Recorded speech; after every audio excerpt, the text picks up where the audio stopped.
We love celebrating incredible women, and today we are joined by one of the most influential women in sports. The commissioner of the WNBA, Cathy Engelbert. We're going to chat with Cathy in just a moment, but first, let's take a look at her impact on the league. Everyone watches women's sports. That's not just a tagline on the front of a popular shirt. This season, the WNBA has seen unprecedented growth. The league finished May with its highest attended opening month in 26 years and its most watched start of season across each network ever. More than half of all WNBA games were sellouts, and merch is flying off the shelves. The woman behind it all is Cathy Engelbert. In 2019, Cathy was named the first ever commissioner of the WNBA. She's charged with increasing visibility for the sport and evolving the business. Among her accomplishments, raising $75 million from outside investors to fund league transformation projects. The powerhouse businesswoman and mom of two has been recognized as one of Fortune's most powerful women and made Forbes 50 over 50 list. And today, Cathy's on our home court. She's right here in Studio 1A.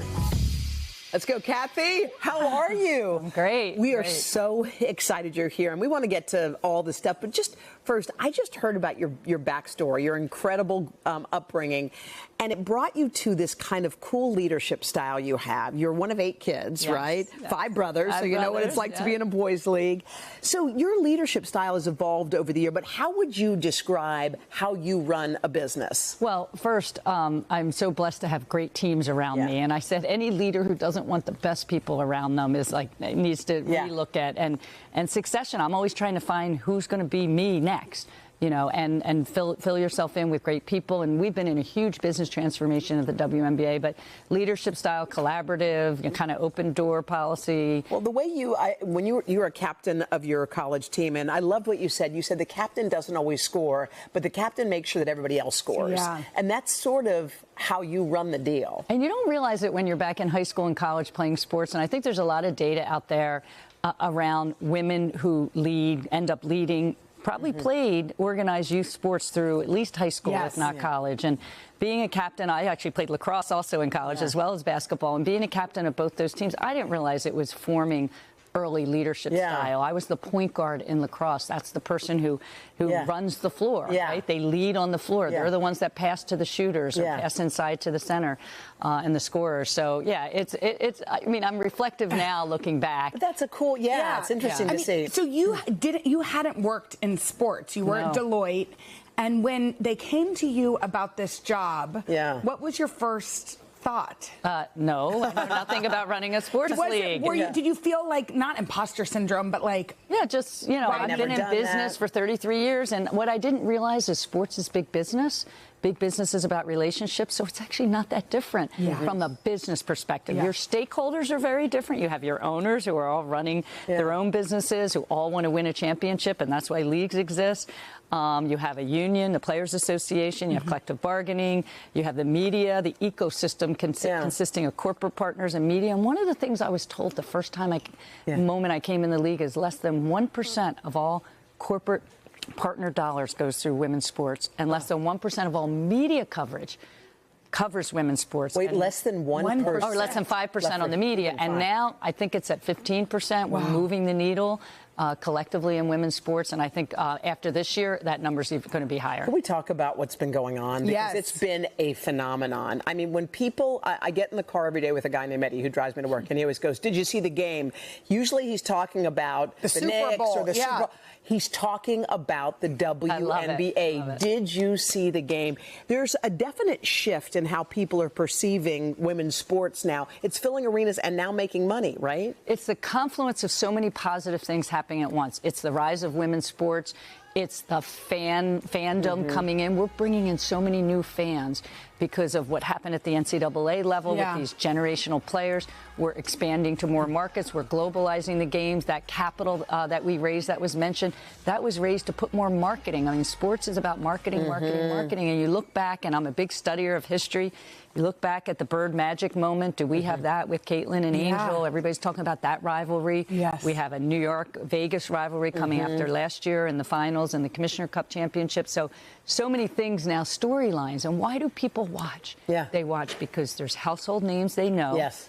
There's rivalries and there's games of consequence going on. This game matters, and this is why they're watching. Let's talk about Caitlin Clark. We had a chance to meet her. She's lovely. Yeah. Do you feel like, I mean, there's been a lot of reports that people have been after her, other players. Yeah. Do you feel like she's been treated unfairly? I think our fans are adjusting. The fans we've had for a long time know how we have the best, biggest, most physical, best players in the world. Right.